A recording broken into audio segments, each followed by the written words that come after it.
Assalamualaikum warahmatullahi wabarakatuh. Ketemu lagi dengan saya dalam channel Guru Sejarah. Kali ini saya akan membahas tentang peradaban Mesir kuno. Coba kalian bayangkan, ketika ada sebuah bangunan-bangunan yang sangat tinggi, gedung-gedung bertingkat di ibu kota Jakarta. Kalian pernah berpikir tidak bagaimana cara membangunnya? Tentu sangat sulit kan? Nah, ternyata teknik ini sudah dilakukan pada masa peradaban Mesir kuno.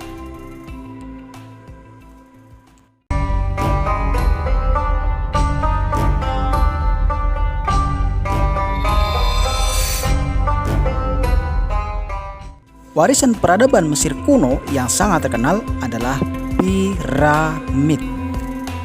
Piramid yang di dalamnya tersimpan makam para raja adalah pencapaian tertinggi bangsa Mesir. Sebab butuh perhitungan matematika dan desain arsitektur yang detail.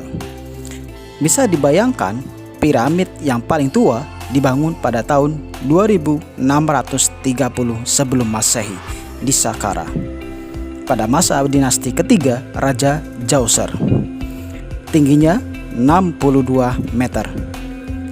Piramid ini dibangun pada puncak kejayaan Mesir sebagai peradaban terkuat dan terkaya pada masa itu. Mereka percaya sangat penting untuk menjaga keagungan raja tetap utuh bahkan setelah kematiannya. Maka dibangunlah piramid untuk menyimpan jasad raja yang sudah diawetkan atau dimumifikasikan. Piramid tertinggi dan termegah yang dibangun peradaban Mesir adalah piramid Khufu di Giza yang tingginya 146 meter. Selain itu, peradaban Mesir kuno mewarisi berbagai jenis pilar dan patung sebagai pengingat sebuah peristiwa besar. Untuk pemerintahan, bangsa Mesir kuno dipimpin raja-raja yang dikenal dengan gelar pharaoh atau dalam bahasa Indonesia Fir'aun. Jadi Firaun itu bukan hanya satu orang, tapi gelar bagi raja-raja yang memerintah di Mesir. Selama 3000 tahun, Mesir kuno dipimpin oleh sekitar 170 Fir'aun. Fir'aun dianggap sebagai titisan dewa yang bertindak sebagai jembatan komunikasi antara manusia dengan dewa-dewa mereka. Fir'aun yang paling terkenal adalah Rameses II. Selain dipercaya dia hidup paling lama, tapi warisan yang ditinggalkan menunjukkan betapa tingginya teknologi. Namun betapa sombongnya Rameses ini. Terletak di utara benua Afrika, bangsa Mesir mulai peradabannya dari pinggir sungai. Salah satunya yang terpanjang di dunia, Sungai Nil, melintasi wilayah Mesir. Bahkan Mesir dikenal sebagai hadiah dari sungai. Karena peran sungai ini sangatlah penting bagi kehidupan bangsa Mesir. Bangsa Mesir kuno tinggal di pedesaan dan kota-kota yang letaknya dekat dengan Sungai Nil. Peradaban Mesir kuno sudah memiliki ibu kota yang terdapat bangunan untuk kantor pemerintahan, istana kerajaan, dan candi-candi pemujaan.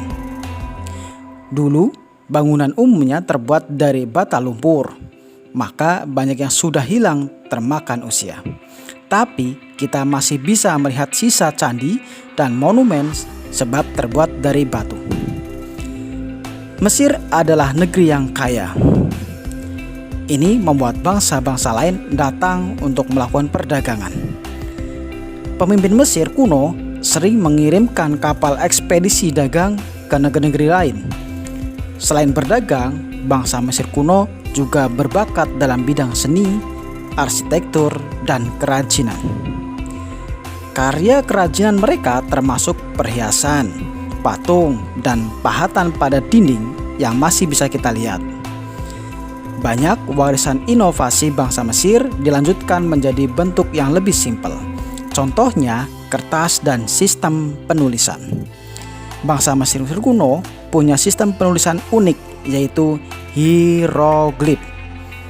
Mereka memakai bentuk hewan, objek, dan manusia untuk menyimpan dokumen tertulis yang dipahat pada monumen, candi, dan makam para raja. Tapi jumlah hurufnya sangat banyak. Bayangkan ada 700 jenis huruf pada sistem hieroglif. Pasti sulit banget mengingatnya. Coba tulis nama kalian menggunakan huruf hieroglif. Jauh sebelum penciptaan kertas, bangsa Mesir kuno menulis hieroglif pada lembaran yang terbuat dari tanaman papirus.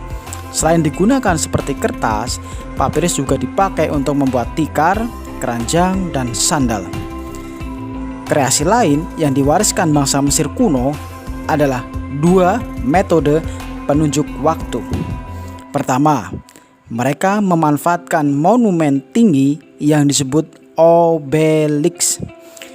Caranya dengan melihat bayangan yang dihasilkan oleh sinar matahari. Seiring waktu, bangsa Mesir kuno menciptakan versi yang lebih kecil dan dapat dibawa, yang disebut sundial. Metode kedua, pada malam hari mereka menggunakan baskom tanah liat berisi air yang dikenal dengan jam air. Piramida Mesir sebagai salah satu di antara 8 keajaiban dunia dikenal sebagai tempat makam raja-raja. Konon katanya, raja-raja dan bangsawan Mesir ketika meninggal tidaklah dikuburkan. Mereka diawetkan dan disimpan bersama harta kekayaannya, seperti penemuan makam Raja Tutankhamun yang ditemukan utuh dan lengkap. Namun, menurut Al-Quran, tujuan utama pembangunan piramida bukanlah sebagai makam. Dalam surat Al-Qasas ayat 38 disebutkan, dan Fir'aun berkata, "Hai pembesar kaumku, aku tidak mengetahui Tuhan bagimu selain aku. Maka bakarlah hai Haman untukku tanah liat, kemudian buatkanlah untukku bangunan yang tinggi, supaya aku bisa naik melihat Tuhan Musa. Dan sesungguhnya aku benar-benar yakin bahwa dia termasuk orang-orang pendusta." Dalam ayat ini disebutkan tujuan Fir'aun membuat sebuah bangunan tinggi dari tanah liat tersebut adalah untuk melihat Tuhan Nabi Musa ke langit. Ia ingin membuktikan benarkah di atas sana ada Tuhannya Nabi Musa atau tidak. Hal menarik yang disebutkan Al-Quran adalah sepenggal ayat yang mengatakan, "Maka bakarlah hai Haman untukku tanah liat, kemudian buatkanlah aku bangunan yang tinggi." Dalam ayat ini disebutkan secara lugas bahwa asal pembuatan bangunan yang saat ini dikenal dengan piramida disebutkan Al-Quran terbuat dari tanah liat yang dibakar. Apakah ini dapat dibuktikan secara ilmiah? Allahu a'lam bishawab.